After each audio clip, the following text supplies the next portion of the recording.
Last ব্লগে আমি আপনাদের ঘুরে দেখিয়েছিলাম বক্রেশ্বর ধাম, হট স্প্রিং, আটলা গ্রামের সাধক বামাখ্যাপার জন্মভিটে, আর বলেছিলাম যে নেক্সট ব্লগে তারাপীঠে মায়ের কাছে পুজো দেওয়ার ডিটেলস শেয়ার করব। সো অ্যাজ প্রমিসড চলে এসেছি সেই ভিডিও নিয়ে। আর লাস্ট ব্লগে আমি এটাও বলেছিলাম যে আমরা চলে এসেছিলাম শিয়ালদা থেকে রামপুরহাট জাংশন, আর সেখান থেকে টোটো করে চলে এসেছিলাম তারাপীঠ। আমরা তারাপীঠ রোড স্টেশনে কেন নামিনি সেটাও জানিয়েছিলাম। মিস করে গিয়ে থাকলে অবশ্যই আমাদের ফার্স্ট ব্লগটা দেখে নেবেন, আমি লিঙ্কটা ডেসক্রিপশন বক্সে দিয়ে দেবো। তো আমরা রেডি হয়ে গেছি, এখন আমরা যাচ্ছি তারাপীঠ, এগোবো আর কি, তারাপীঠ মন্দিরে মায়ের পুজো দেওয়ার উদ্দেশ্যে। আর আমাদের লজটা থেকে মন্দির একদমই কাছাকাছি, 2 মিনিটও না, বাদিকেই জাস্ট একটু হাঁটলেই, 1 মিনিট মতন হাঁটলেই মন্দিরটা। তো যাওয়া যাক পুজো দিতে। আপনি শাড়ি পরেছেন? হ্যাঁ, শাড়ি পরেছি। কি সুন্দর লাগে না মায়েদের শাড়ি পরলে? মায়েদের না, সবাইকে, সব মেয়েদের শাড়ি পরলে সুন্দর লাগবে, খুব মিষ্টি লাগছে। তো আমরা এখন তারাপীঠ মন্দিরের দিকে যাচ্ছি, কিন্তু এটা না একটা অন্য রাস্তা, মেন রোডের ওপর দিয়ে না, দেন এটা একটা পেছন দিকে একটা রাস্তা আছে। আমরা যেহেতু পেছন দিক দিয়ে মানে ভেতর দিয়ে একটা রাস্তা দিয়ে মন্দিরে পৌঁছেছিলাম, তাই জন্য এই গেটটা পড়েনি। যদি আপনারা বড় রাস্তার ওপর দিয়ে আসেন তাহলে পরে দেখুন এই গেটটা পড়বে, এটা দিয়ে হাঁটলে 2-3 মিনিটের মধ্যেই আপনারা মন্দিরের একদম ঠিক সামনে পৌঁছে যাবেন। আমরা যে লজটায় স্টে করছিলাম তারাপীঠে, সেখান থেকেই আমাদের একজন পান্ডা বলে দেওয়া হয়েছিল, তো উনি আমাদেরকে পুজো টুজোগুলো দিয়ে দিয়েছেন, ডালা কিনিয়ে দিয়েছেন। বাট আমি একটা কথা এখানে বলে রাখি, যদি আপনারা যান তারাপীঠে আর প্রয়োজন বোধ না করেন পান্ডা ধরার, কোনো প্রয়োজনই নেই, মানে ধরার দরকারই নেই, নিজেরাই যাবেন, যেই অ্যামাউন্টের যেই ডালা যেই ফুল পছন্দ হয় কিনবেন, কিনে আরামসে পুজো দিয়ে দিতে পারবেন। পান্ডা ধরার এক্সট্রা করে টাকা দেওয়ার কোনো দরকার নেই, ট্রাস্ট মি। তো আমরা চলে এসেছি মন্দিরের সামনে, আর একটুখানি ফাঁকা ফাঁকা ছিল কারণ আমরা ইচ্ছা করে অফ টাইমে গেছিলাম একটু।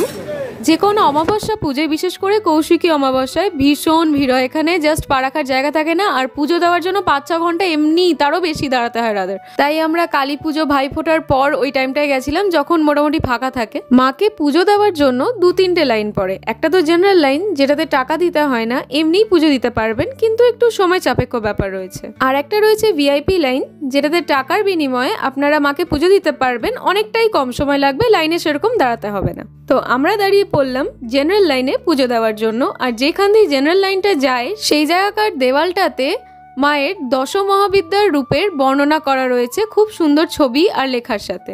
দেয়ালের মূর্তিগুলি দেখে বলতেই হয় শিল্পীর হাতে জাদু রয়েছে। কি অপূর্ব ভাস্কর্য, অপূর্ব কাজ, নিখুঁত সব কাজ, প্রত্যেকটি রূপ যেন অপূর্ব মায়া ভরা। এই হলো তারাপীঠের জীবিত কুণ্ড। একজন ফুল বিক্রেতার কাছ থেকে শুনলাম যে এই কুণ্ড থেকে মাছ ধরে আগে মাকে ভোগ দেওয়া হতো, কিন্তু বর্তমানে সেটা আর দেওয়া হয় না। একবার নাকি এখান থেকে মাছ ধরে কাটতে গিয়ে সেই কাটা মাছ আবার জীবিত হয়ে সেই কুণ্ডে ফিরে গেছিল, তারপর থেকে মাছ ধরা বন্ধ হয়ে গেছে। একটা জিনিস যেটা খুব ভালো লাগলো সেটা হচ্ছে এই লাইন দেওয়ার যে জায়গাটা, সেখানে দেখলাম সরু সরু করে বসার জায়গা করা রয়েছে, মানে অনেকক্ষণ লাইনে দাঁড়াতে হয় তো ইউজুয়ালি, তাই পা লেগে গেলে একটুখানি বসে নিতে পারবেন সেই জায়গাটাতে। পুজো দেওয়ার জন্য লাইনে দাঁড়িয়ে থাকাকালীন আপনারা মায়ের জন্য চুনরি, সিঁদুর, শাখা, পলা, ফুল ইত্যাদি কিনতেই পারবেন, কারণ ওখানেও এনাদের আসতে দেওয়া হয় বিক্রি করার জন্য। এই অবধি পৌঁছাতে পৌঁছাতে অলরেডি আমরা 2-2.5 ঘন্টা লাইনে অলরেডি দাঁড়িয়ে পড়েছি। তাও তো আমরা অফ টাইমে গেছিলাম যখন অত ভিড় ছিল না, তাতেই লাইনের এই অবস্থা জেনারেলে। তো ভাবুন যদি শনি মঙ্গলবার হয় বা বিশেষ পুজোর দিন হয় তাহলে কত ভিড় হতে পারে। ভোর 5টায় যদি যান, লাইনে দাঁড়ানো স্টার্ট করেন ভোর 5টায়, তাহলে পরে মোটামুটি পুজো দিয়ে ফিরতে 12:30-1টা বেজে যাবে। আচ্ছা, এইটাকে বলছে ছোট মন্দির, এখানে সেবায়েতদের এটা বিশ্রাম নেওয়ার জায়গা।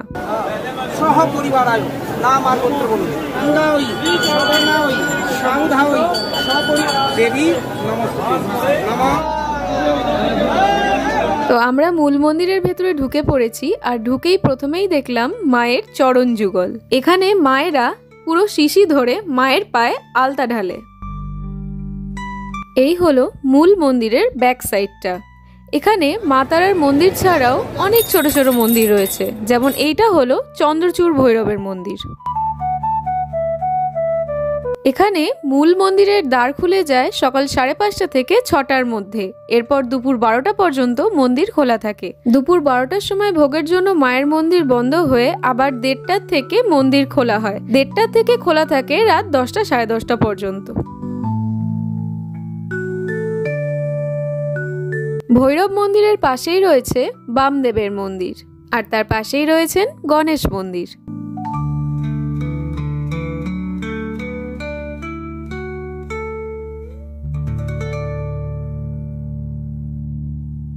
পুজো দেওয়া সেরে আমরা উপোস ভাঙলাম মায়ের ভোগ ও চা খেয়ে। তো চা খেয়ে আমরা বেরিয়ে পড়লাম মন্দির সংলগ্ন কিছু জায়গা দর্শন করতে। প্রথমেই চলে আসলাম সাধক বামাখ্যাপার ঘাটে। এরপর পায়ে হেঁটেই চলে আসলাম তারাপীঠ মহাশ্মশানে।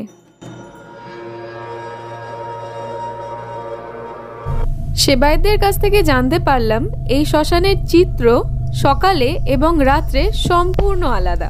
এই হলো তারাপীঠ মহাশ্মশানের মেন গেট। এখানে বসে মধ্যরাত্রে অনেক সাধকরা সাধনা করেন। অমাবস্যাতে বা যে কোনো বিশেষ পুজোর দিনে এই শ্মশানে নাকি পা রাখার জায়গা থাকে না, এমন ভিড় থাকে। শ্মশান থেকে বেরিয়ে আসতেই দেখলাম ছোট্ট একটা কালী মন্দির।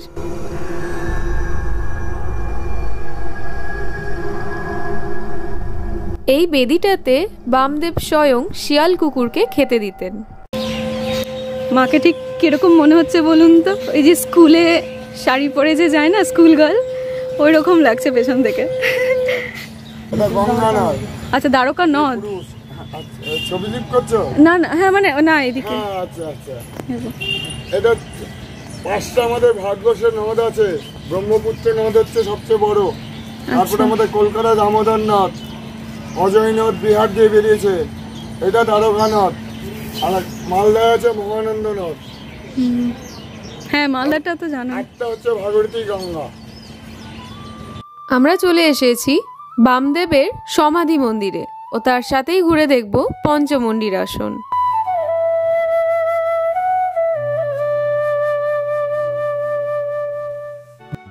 এই হলো বামদেবের সমাধি মন্দির।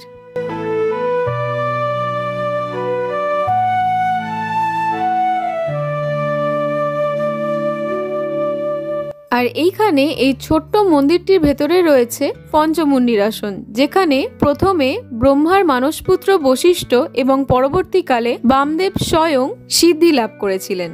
পাশেই দেখলাম একটা ছোট্ট কুটির। সেই কুটিরে ঢুকতেই দেখলাম অপূর্ব সুন্দর একটি বামদেবের মন্দির। কুটিরটাতে বসে বেশ খানিকক্ষণ জিরিয়ে নিলাম। খুব শান্তি লাগছিল, এমন ফিলিং যেটা বলে বোঝানো যাবে না।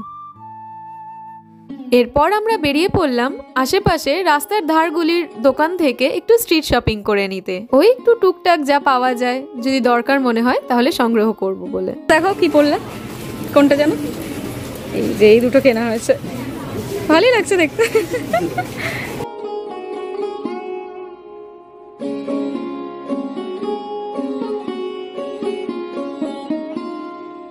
এইটাকে এনারা রুদ্রাক্ষ ফল বলছেন। এইটা ফাটালে নাকি ভেতর থেকে রুদ্রাক্ষ পাওয়া যাচ্ছে।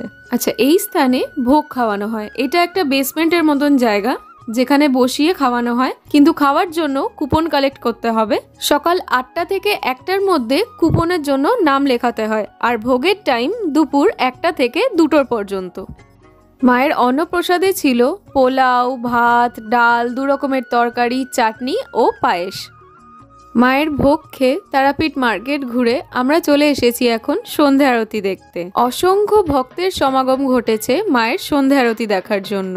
বড় বড় এলইডি স্ক্রিনের ব্যবস্থা করা রয়েছে, যাতে দূরে দাঁড়িয়েও ভক্তরা মায়ের আরতি দেখতে পারেন। এই অদ্ভুত অনুভূতি বলে প্রকাশ করা যায় না, এসে স্বয়ং উপলব্ধি করতে হয়। অসম্ভব শান্তি পাওয়া যায় এই স্থানে এসে। তো মায়ের সন্ধ্যা আরতি দেখে ডিনার সেরে একেবারে আমরা ফিরে গেলাম আমাদের লজে। এই ছিল আমাদের তারাপীঠ ব্লগের পার্ট 2। আরো 2টি ব্লগ আসতে চলেছে, যেখানে আপনারা তারাপীঠ সংলগ্ন আরো কিছু টুরিস্ট স্পটের খোঁজ পেয়ে যাবেন। তার জন্য অবশ্যই চোখ রাখুন আমাদের চ্যানেলে। And thanks for watching.